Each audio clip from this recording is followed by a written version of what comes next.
I'm hoping in this documentary to provide some history, some information and facts and figures about the past, the present and the future of this BIRNBECK Pier project. And I hope you'll enjoy hearing some more information about this project.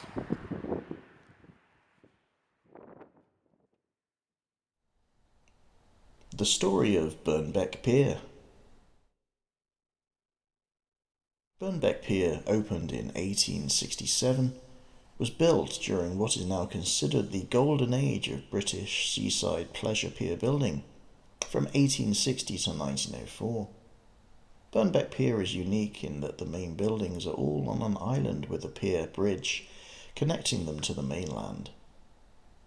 Designed by Eugenius Birch, who was also responsible for designing 14 other piers around the British coast, including Brighton and Blackpool, work commenced in 1864, while Weston's own noted architect, Laurence Price, designed the ornate Gothic-style toll house and piermaster's house at its entrance on the mainland.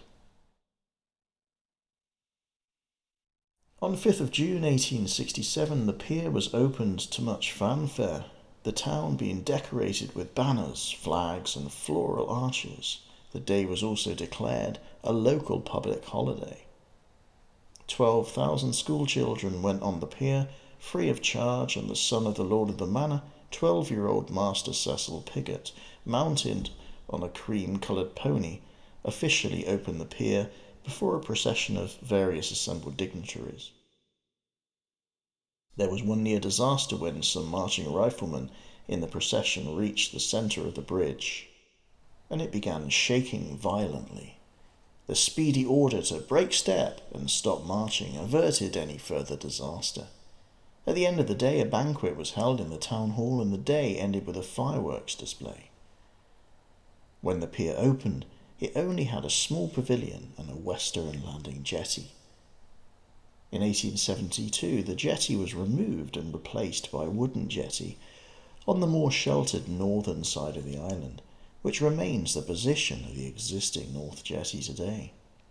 In 1884, refreshment rooms were constructed, together with large reading rooms and the completion of the pavilion. In 1882, the first lifeboat was installed on the island, and in 1902, the large lifeboat house we know today was erected on the south side, and for many years it held the record of having the longest RNLI lifeboat slipway in the country. On Boxing Day in 1897, some of the buildings on the island were destroyed by fire, and by July 1898, just 7 months after the fire, new buildings designed by Western architect Laurence Price had been erected. The clock tower was erected in around 1894.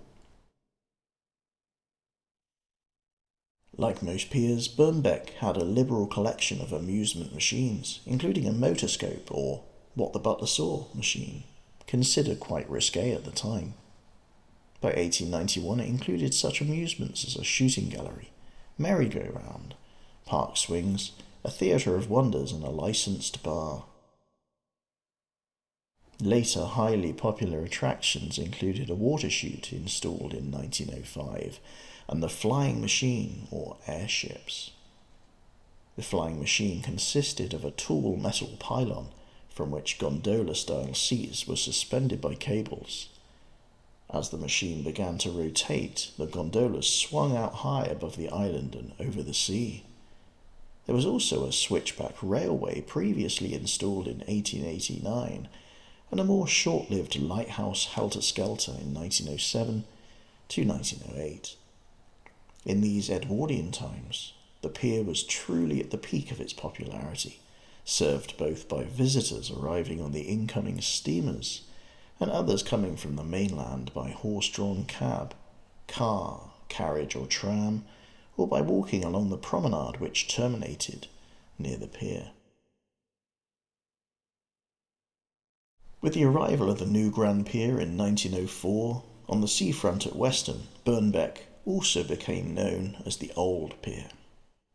Business, not surprisingly, became reduced during the First World War of 1914 to 1918, but Birnbeck regained much of its former popularity in the 20s.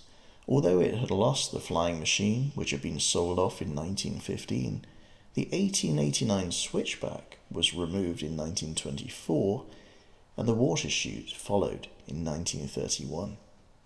A newly constructed concrete north terrace appeared in 1920, still in situ, but so badly deteriorated today it is currently due for demolition and removal. Some new amusements were added during the 30s, but with the arrival of the Second World War in 1939, the pier was requisitioned by the Department of Miscellaneous Weapons Development and became HMS Birnbeck. At this time, all the remaining amusements were removed from the pier. The heyday of Birnbeck was finally over. Birnbeck had previously survived fire and storm and always come back stronger and more successful than before, but the changing commercial conditions of the post-war era led to its steady decline. After 112 years, declining steamer traffic and the accompanying reduction in visitors to the pier resulted in the ending of all ferry services on 19th of October 1979. The competing Grand Pier had also become the holidaymakers' choice of venue. The pier was finally closed to the public on safety grounds in 1994. There have been various changes of ownership of BIRNBECK Pier over the last 50 years, and many grandiose schemes for its improvement and renovation have all, to date, come to nothing. It is currently in a very sad state of dereliction and disrepair. All is, however, not lost, and this Grade 2 listed building may again reflect much of its former glory. In July 2023, North Somerset Council bought the Old Pier for £400,000, funded by the RNLI, who want to bring the 1902 lifeboat house back into full use as a lifeboat station.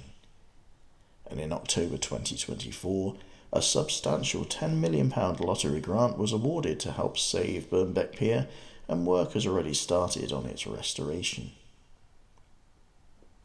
Local people have also played a very important part in the campaign to save the pier, including those in the BIRNBECK Regeneration Trust and Friends of the Old Pier Society. Indeed, the future now looks bright for the famous Old Pier. Long live BIRNBECK.